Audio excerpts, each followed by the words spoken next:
All right. Hey, everybody. Shane here, daily-astrocat.com. And today is Friday, the 30th of January. What does that make it? The penultimate day, right? One of my favorite words. Oh, my goodness, when the cats were doing this stuff, right? By the way, speaking of cats, Saranya sends her blessings to everybody today, okay? Sending it out specifically to everyone here, okay? She's the girl cat. She's over there. She's very cute. She's got long white gloves, and she's very pretty. So, you want a prediction? Expect to see some serious action when the sun is in the first degree of Virgo. That's not for a while, is it, Shane? No, it isn't. But you know what? This is also the point where the sun is conjunct Regulus, the heart of the lion. Perhaps a change in rulers? Ooh, don't know. That sounds intriguing, though, doesn't it? The trigger point for this is the planets that have crossed into Aquarius, because they're actually sextile with Neptune and Saturn. So Neptune being right at that first degree of Aries, and with whatever's opposite Pisces, right? Because they're straddling Pisces right now. So we're looking at some of that stuff, right? Yeah. So now that's pretty interesting, right? Because we got Aquarius to Aries straddling that Pisces thing. So what else do I have for you? Let's talk about this. We're at the early stages of entering Aries, right? Aries is making something happen, making stuff happen, right? Something begins now. And we're going to see the final culmination right around the beginning of that Virgo season. Today it feels like we just can't really get things on track with our 3D efforts, right? Systems are talking. They're just not, they're not talking to each other. The systems are not agreeing, right? People just aren't listening due to the number of distractions that are taking up valuable bandwidth. All right, so, or are they distractions? Maybe that's the thing that has to be done, right? What if the work we need to do or be doing is strengthening our social groups and communities? That kind of flies against 3D, right? Starting to get into some bigger stuff, right? Black Moon Lilith has quietly left Scorpio. No longer that burning desire and ravenous hunger that we had before, right? Now we're more about exploring, but don't tell me what I can explore and what I cannot explore. Don't tell me where it is that we can go, and don't tell me that the rules are there. The rules are there to be broken. That's the Aquarian spirit, right? Oh, yeah. So we may have rules that exist in Sagittarius because of Jupiter being sky god and all that stuff and just, patriarchal crap, right? However, try telling that to Lilith. That's not going to go very far, is it? No, not at all. So any aspects that are formed with her will shed light on how we intend to challenge the unrest that is being delivered to our doorstep. And we won't be backing down. Absolutely not. And today's keyword is actually revealing, because that reveals quite a bit already.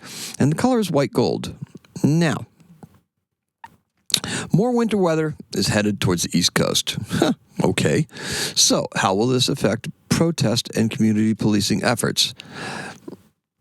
We'll see. The shift in communications that we experienced yesterday was palpable, okay? Emails and texts about issues that we thought were already resolved and surfacing, they're already resolved in the rearview mirror. Now they're resurfacing. Responding is easier if we cheat a little bit with AI. After all, they've been so late to the party getting back to us. It's really what they deserve. Yeah, just a stock AI answer, right? All right, anyway. The moon in Cancer has us moody as fuck. It's true. It's a focused moon, and it doesn't really feel like that, right? Because we're unable to see the bigger picture. If Jupiter has a plan, it's lost at this point, and it will continue to do so and to be lost until about March 10th, okay? Because that's when Jupiter will go direct, March 10th. Now, the progress we thought we would be making will most likely be just a tad diminished.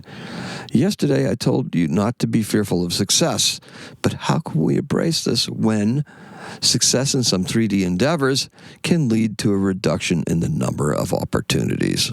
That's a nice way of saying you get screwed over if you're too successful, right?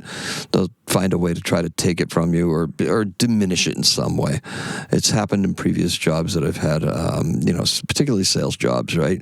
They'll start reducing your territory or buying it back, they say, but it never works out in your favor. It always works out in their favor. All right, so their meaning the company, the boss, whatever. I'm not going to complain because still have an opportunity to do lots of good things. Now, when the moon meets up with Jupiter, we have a chance to roll up our sleeves and get to work on some social causes. That's later on in the evening, right? This is the run-up to the full moon. Now that Neptune is direct, we can see not only how our efforts brought us here, but how others have been trying to hold us back. This leads us to the question we will need to ask on Sunday's full moon in Leo. Who is willing to take charge? Our event is in 1815. The burned U.S. Library of Congress, burned during the War of 1812, right, and the occupation of Washington, is reestablished with Thomas Jefferson's 6,500 volumes. Okay. And our birth is in 1505. Thomas Tallis, he's an English composer. He's born in Kent, England. He died in 1585. Now, Thomas Tallis was brought to our attention by one Ralph Vaughan Williams, who does the Fantasia on a Theme by Thomas Tallis, written right around the turn of the 20th century, not this century, 21st century, the 20th century. And that is all I have for you. So let's recap, shall we? Today's keyword is revealing, and the color is white gold. I appreciate and love every single one of you. Thank you so much for joining me. Do all the nice things, please. Comment. I love comments. Comment. I comment back all the time. And do the saving for later thing, especially on the long videos. This one here. Well, it's kind of late to tell you to save it now, but maybe I'll tell you to do that on the short one. There you go. Perfect point. All right. So today is a 5. Happy astrocatting.